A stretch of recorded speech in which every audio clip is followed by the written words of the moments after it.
دیکھو سلیمان علیہ الصلوۃ والسلام کی اللہ نے بہت تعریف کی ہے کہ دنیا بھی دی ہم نے ان کو، دین بھی دیا. دین تو سارے پیغمبروں کو ملا، مگر سلیمان علیہ السلام کو جیسی دنیا ملی ایسی نہ ان سے پہلے کسی کو ملی نہ ان کے بعد کسی کو ملے گی. اتنی دنیا اللہ نے سلیمان علیہ السلام کو دی کہ سلیمان علیہ السلام نے اللہ سے دعا مانگی تھی، اللہ مجھے ایسی بادشاہت دے کہ میرے بعد کسی کو نہ ملے.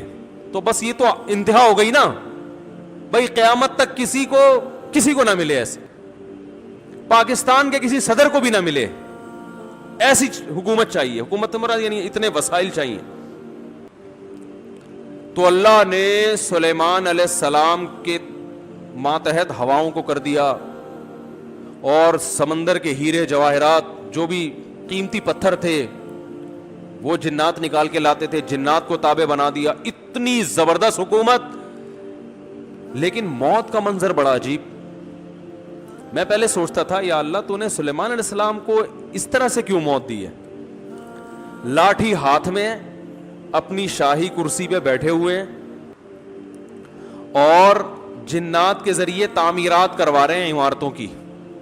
اور جنات بہت ٹینشن میں، کیونکہ جن کسی کے قابو، یہ جو عامل کہتے ہیں نا جن ہمارے قابو میں، اصل میں یہ جنات کے قابو میں ہوتے ہیں. جنات ان کا کان مڑ ہوتے ہیں، اب یہ منتر پڑھ، چل اب یہ کر. جن ان کے قابو میں نہیں ہوتے. وہ تو سلیمان علیہ السلام کا معجزہ تھا کہ جنات کو قابو میں لے لیا انہوں نے.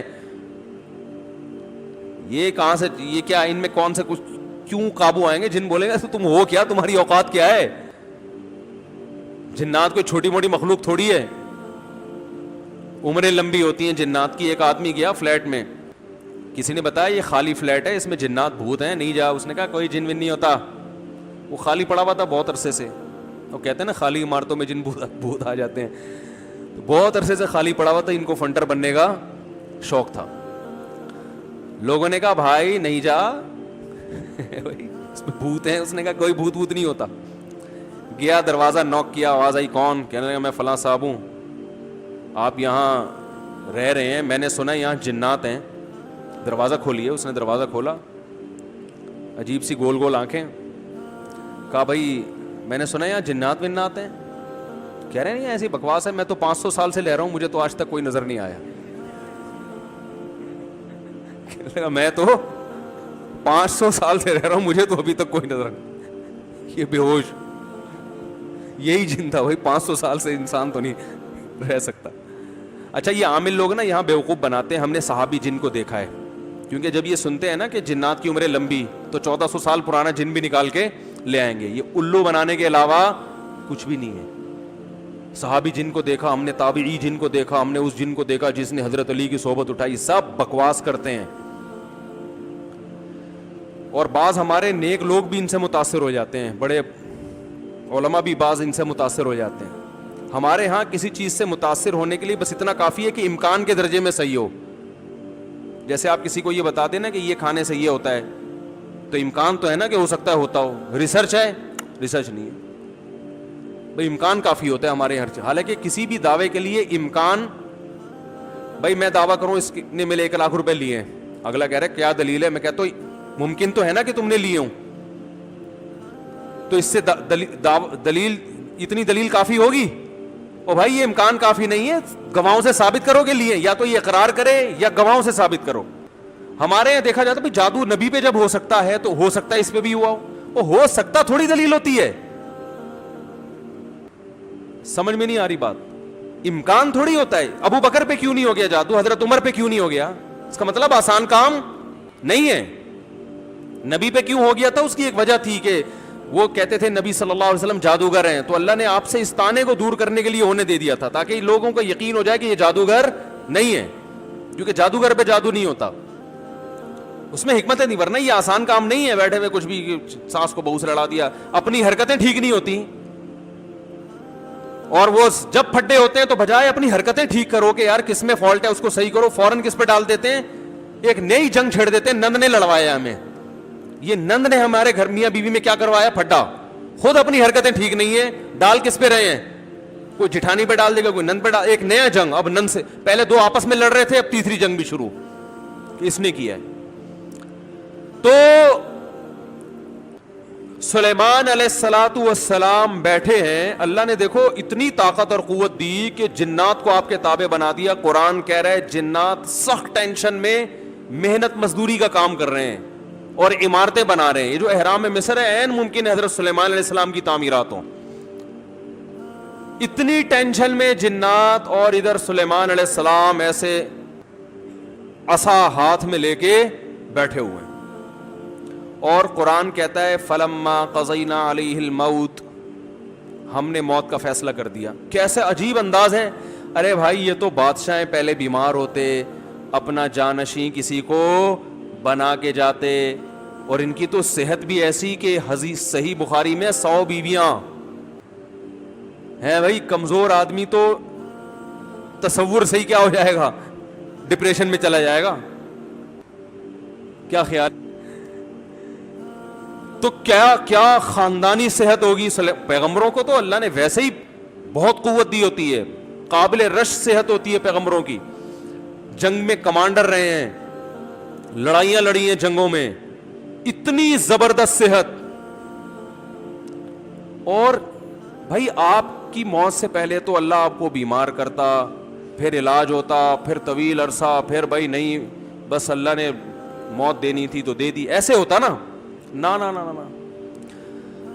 اور پھر اتنی جائیدادیں, اتنا سب کچھ, تو پہلے اس کا سارا کیا کر لیتے, بانٹ بوٹ لیتے, جانشین بنا لیتے, میرے بعد یہ میرا خلیفہ ہے, یہ فلانا ہے, ڈمکانا ہے. ہو سکتا ہے سب کو یقیناً کیا ہوگا پہلے سے آپ نے, لیکن ہمارے ہاں یہ سارے کام کیے جاتے ہیں جب موت کے آثار ظاہر ہونا شروع ہو جائیں.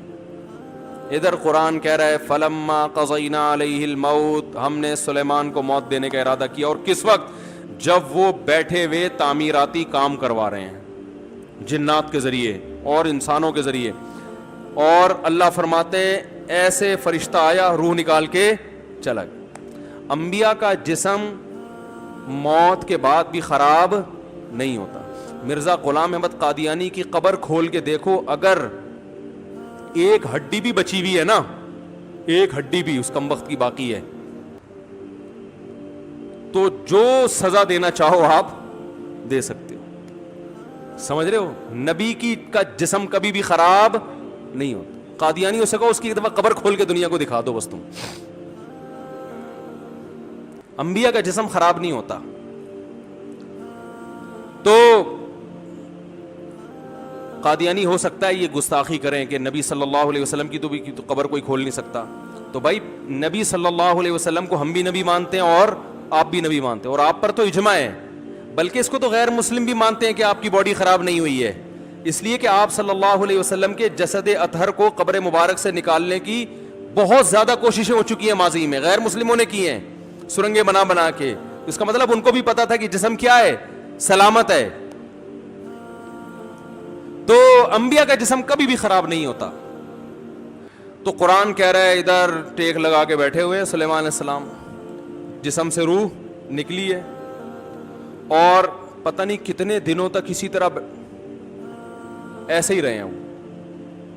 وہ چونکہ اس طرح سے ٹیک لگی ہوئی تھی کہ گرے نہیں ہیں. اب دیمک نے کھانا شروع کیا سلیمان علیہ السلام کی لاٹھی کو. ما دلہم علی موتہ الا دابۃ الارض تأکل من سأتہا. اللہ فرماتے ہیں زمین پر رینگنے والے کیڑے نے جب لاٹھی کو کھانا شروع کیا ہے, تو کتنے دن لگتے ہیں کیڑے کو لاٹھی کو کھانے میں. تو جب لاٹھی کو اتنا کھا لیا کہ بیلنس آؤٹ ہو گیا, تو سلیمان علیہ الصلوۃ والسلام زمین پر گر پڑے. پھر جنات کو پتا چلا کہ بھائی ان کا تو بہت دن پہلے انتقال ہو چکا ہے. اللہ فرماتے ہیں کہ اگر جنات کو پہلے سے پتا ہو جاتا کہ ان کی موت واقع ہو چکی ہے, ما لبثوا فی العذاب المہین, تو اتنی سخت ٹینشن میں جو انہوں نے دن گزارے اس ٹینشن میں وہ دن نہیں گزارتے. جیسے ہی جنات کو پتا چلا کہ ان کا انتقال ہو گیا, جس نے جہاں اینٹ لگائی تھی نا وہیں چھوڑ کے بھاگ گیا. ان کو پتا تھا قیامت تک کوئی عامل کا باپ بھی مجھے قابو نہیں کر سکتا. جو کنسٹرکشن کا کام جہاں تک تھا نا وہیں سے جنات نکل لیے. ورنہ سلیمان علیہ السلام 2-4 عاملوں کے ذمے لگا کے چلے جاتے, بھائی میں کسی بھی وقت دنیا سے جا چکا ہوں, جا سکتا ہوں, تو ان کو ذرا پکڑ کے واپس لانا, جو 2-4 اینٹیں رہ گئی وہ تو لگا دیں ہیں بھائی. یہ قرآن کے الفاظ بیان کر رہا ہوں. ما لبثوا فی العذاب المہین. اللہ فرماتے ہیں کہ جنات کو پہلے سے پتا ہوتا نا کئی دن پہلے ان کا انتقال ہو چکا ہے تو یہ اتنی سخت ٹینشن میں نہ ہوتے. وہ تو یہی دیکھ رہے ہیں یہ ہماری نگرانی کر رہے ہیں ایسے, کیونکہ چہرہ بھی بالکل اسی طرح, چہرے پہ رونق اسی طرح جیسے زندگی کے آثار ہوتے ہیں, بالکل وہی کنڈیشن. سوال پیدا ہوتا ہے, دیکھو اللہ کے ہر کام میں حکمت ہوتی ہے کہ نہیں ہوتی؟ دیکھو ہمارے نبی صلی اللہ علیہ وسلم نے میدان جنگ میں شہادت کی بہت تمنا کی ہے, لیکن آپ کو میدان جنگ میں شہادت نہیں ملی کیونکہ حکمت کے خلاف ہو جاتا. لَوَدِدتُّ أَنْ أُقْتَلَ فِي سَبِيلِ اللَّهِ ثُمَّ أُحْيَا ثُمَّ أُقْتَلَ ثُمَّ أُحْيَا ثُمَّ أُقْتَلَ ثُمَّ أُحْيَا ثُمَّ أُقْتَلَ. آپ صلی اللہ علیہ وسلم نے فرمایا میری یہ خواہش ہے, میری یہ چاہت ہے. لَوَدِدتُّ کا معنی ہوتا ہے بہت زیادہ چاہت. لَأَحْبَبْتُ نہیں فرمایا, لَوَدِدتُّ. مودت محبت سے اوپر کا درجہ ہے. میری بے پناہ خواہش ہے کہ میں اللہ کے راستے میں اقتلو قتل کر دیا جاؤں, پھر زندہ کیا جاؤں, پھر اللہ مجھے میدان جنگ میں جانے کا موقع دے, پھر قتل کیا جاؤں, پھر زندہ کیا جاؤں, پھر قتل کیا جاؤں, پھر زندہ کیا جاؤں, پھر قتل کیا جاؤں. یعنی یہ شہادت اتنی پیاری چیز ہے کہ مجھے ایک دفعہ نہیں چاہیے, کم سے کم 4 دفعہ چاہیے. یہ جتنی تمنا نبی صلی اللہ علیہ وسلم کی. ظاہر ہے آپ خود دیکھو, جو اللہ کے لیے جان دے رہا ہو اور وہ ربی غیرت والا ہو تو وہ چھوڑ دے گا ایسے ہی؟ جان دینے سے بڑھ کر دنیا میں کوئی قربانی نہیں ہے. لوگ دعویٰ کرتے ہیں نا محبوب کے لیے کہ میں تمہارے لیے جان دے سکتا ہوں, یہ سب سے بڑا دعویٰ ہوتا ہے. دے نہیں سکتا وہ. محبوبہ کے چہرے پہ تھوڑی سی جھریاں آنے دو, پھر دیکھو کیا, پھر یہ جو 500 روپے بیلنس کے لیے دے رہا ہے یہ بھی نہیں دے گا. لیکن جو اللہ کے لیے جان دے گا میرے بھائی, تو اللہ تو جواد اور کریم بھی ہے, وہ تو تھوڑے پہ بہت نوازتا ہے. تو اللہ کے نبی نے فرمایا ایک دفعہ شہادت نہیں چاہیے, اتنی قیمتی چیز ایک دفعہ. اور نبی صلی اللہ علیہ وسلم نے فرمایا, دیکھو اس لیے میں کہتا ہوں جو بارڈر پہ ہمارے فوجی لڑ رہے ہیں نا, ان کی قدر کیا کرو. یہ ہماری زندگیوں کے محافظ ہیں. جو ہمارے ملک کے محافظ ہیں وہ ہمارے ایمان کے اور ہمارے دین کے محافظ ہیں یا نہیں ہیں؟ تو کافر تو کھا کے ختم کرتے ہمیں 2 منٹ کے اندر. جو شہادت دینے والا ہے اس کو ہلکا مت سمجھو. جو بھی جہاں بھی اللہ کے لیے لڑ رہا ہے, مسلمانوں کا دفاع کر رہا ہے, اللہ کے ہاں اس کا مقام ہلکا نہیں ہے, بہت بڑا مقام ہے. ہم تو باتیں کر رہے ہیں, جو پریکٹیکلی لڑ کہیں بھی ہو دنیا میں, جو بھی اللہ کے لیے لڑ رہا ہے, اللہ کی نظر میں اس کا مقام کم نہیں ہے, بہت بڑا مقام ہے.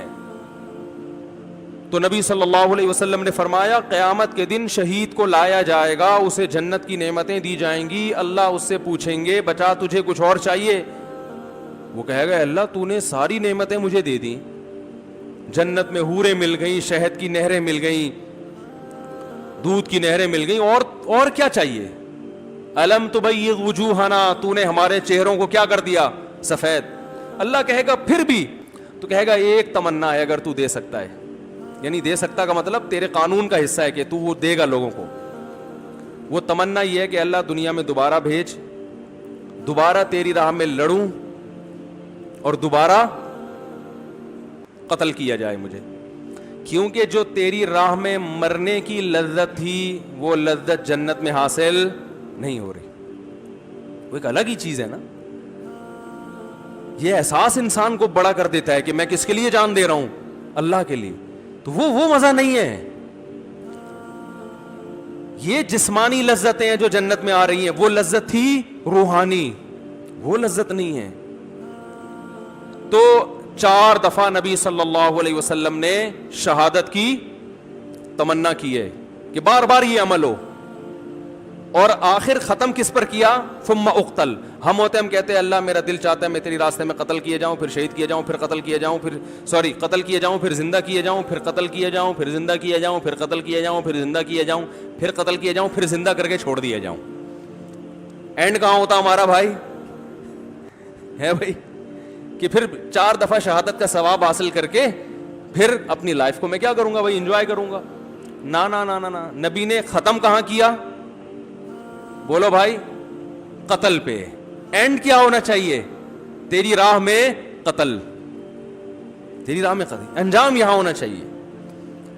اس کے باوجود آپ صلی اللہ علیہ وسلم کو میدان جنگ میں شہادت نہیں ملی. آپ کی موت شہادت سے ہی ہوئی ہے، اس لیے کہ وہ یہودی نے زہر پلایا تھا تو اس کے آثار تھے کہ آخر وقت میں آپ پر بخار آیا.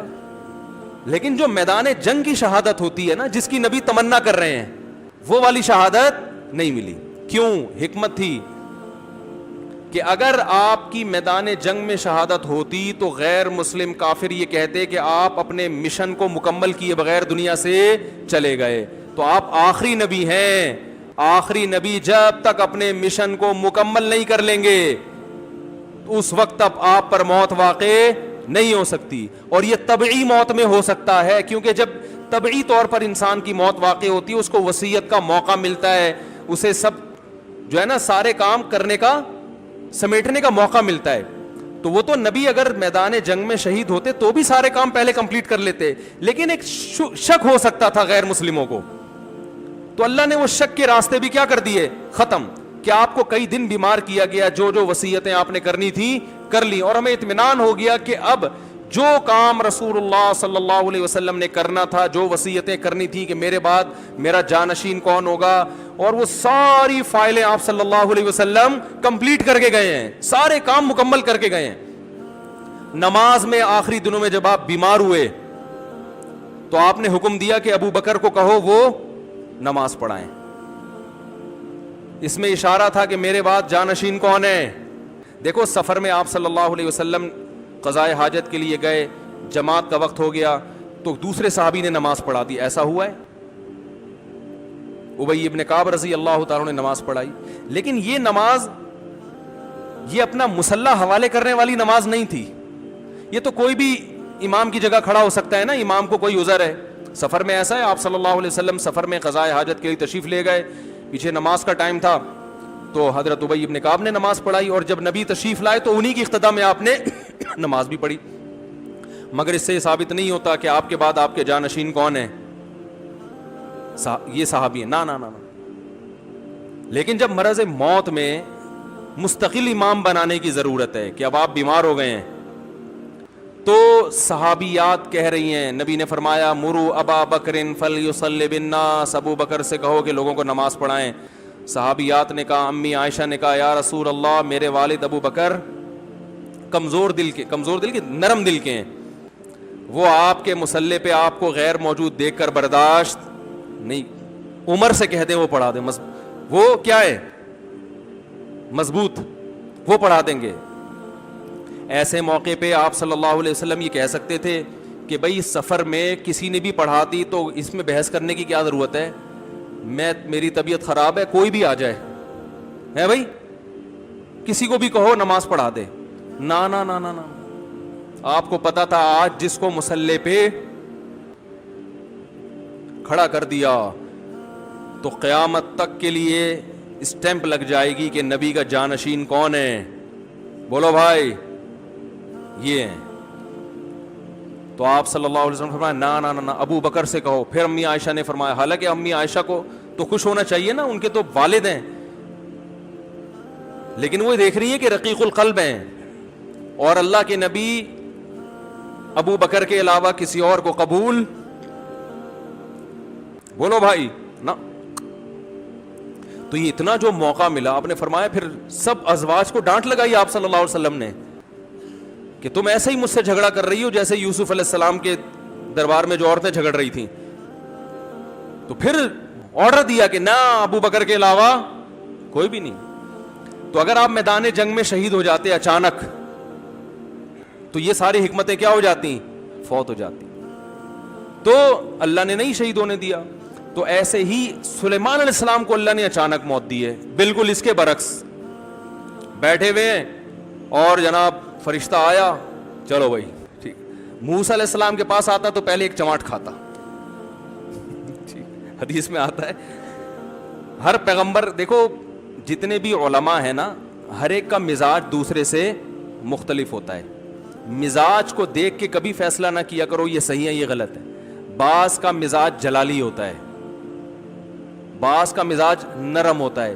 تو جو نرم مزاج علماء کے پاس رہے ہیں، جب کسی جلالی سے واسطہ پڑتا ہے تو کہتے ہیں ان کے اخلاق ٹھیک نہیں ہے. بھائی اخلاق کی بات نہیں ہے, ہو سکتا ہے ان کے اخلاق ان سے بھی اچھے ہوں, مزاج میں کیا ہے تھوڑا سا جلال ہے.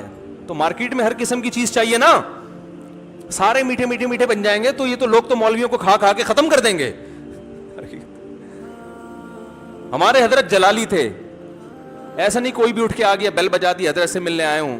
فرمایا بھائی ٹائم ہوتا ہے ہر چیز کا. بڑے بڑے آفیسر آتے تھے حکومت کے, حضرت لفٹ نہیں کراتے تھے, ٹائم ہے اس پہ آؤ گے بیٹھیں گے, اور فالتو بات کرنے کی اجازت. حضرت کے پاس تو بات کرنے سے پہلے آدمی سوچتا تھا, اس لیے کہ وہ کام تھا ان کا, سارا دن مصروف تھے. اگر وہ اس طرح سے بیٹھ جاتے ٹھیے لگا کے, لوگ تو آئیں گے, لائن لگے گی. اور بعض علماء کیا ہوتے ہیں, وہ ذرا جمال ان کی طبیعت میں غالب ہوتا ہے. آپ نہیں آئے تو خود آپ کے گھر پہنچ جائیں گے, بھائی بہت دن ہو گئے اب تک آئے کیوں نہیں آپ, ہے بھائی. تو یہ ڈیزائن ہے, چلتا ہے. بدگمان نہ ہوا کرو, شریعت پہ اگر چل رہے ہیں نا تو بس صحیح ہے. تو موسیٰ علیہ السلام تھے کیا, جلالی. حدیث میں آتا ہے ان کے پاس فرشتہ آیا انسانی شکل میں. موسیٰ علیہ السلام نے پوچھا کیسے آنا ہوا, کون ہو بھائی؟ انہوں نے کہا موت کا فرشتہ ہوں, آپ کی جان لینے کے لیے آیا ہوں, آپ کی جان لینے کے لیے. حضرت موسیٰ نے ایک زور سے لگایا تماچا, حدیث میں آتا ہے آنکھ نکل کے گر گئی ان کی. پھر اللہ میاں کے پاس گئے, اللہ اپنے کس بندے کے پاس تو نے مجھے بھیج دیا. اب سوال یہ پیدا ہوتا ہے کہ حضرت موسیٰ نے تھپڑ کیوں مارا ہو. اب اس کی تو ظاہر ہے پیغمبر کوئی غلط کام تو کرتے نہیں ہے, تو بہت ساری لوج میرے ذہن میں یہ آتا ہے کہ ان کو یہ فرشتے کا اسٹائل پسند نہیں آیا. شاید یہی وجہ ہو سکتی ہے کہ ایسے ایکسکیوز کر رہے ہو آ کے جیسے کوئی ہدیہ دینے کے لیے آئے ہو. جیسے وہ ایک آدمی کی شادی ہوئی نا, تو دلہن کے پاس گیا تو اب سمجھ میں نہیں آ رہا تھا بات چیت کی ابتدا کیسے ہو, بغیر تمہید کے شروع ہو جائیں تو بولے گی وہ پھوڑ پتہ نہیں اس کو تو بات چیت نہیں آتی. تو اب گھنٹہ بیٹھ کے سوچ رہے کہ بات چیت شروع کیسے کروں. بعض لوگ ادب کے مارے ہوئے ہوتے ہیں نا, ارے بھائی تو جیسے بھی چاہے سمجھ میں آ رہا ہے شروع کر دے. ادب کا مارا ہوا تھا بیچارہ, اردو ادب کا. تو کافی دیر سوچنے کے بعد کہتا ہے کل میری آپ سے شادی ہوئی تھی, اس سلسلے میں حاضر ہوا ہوں.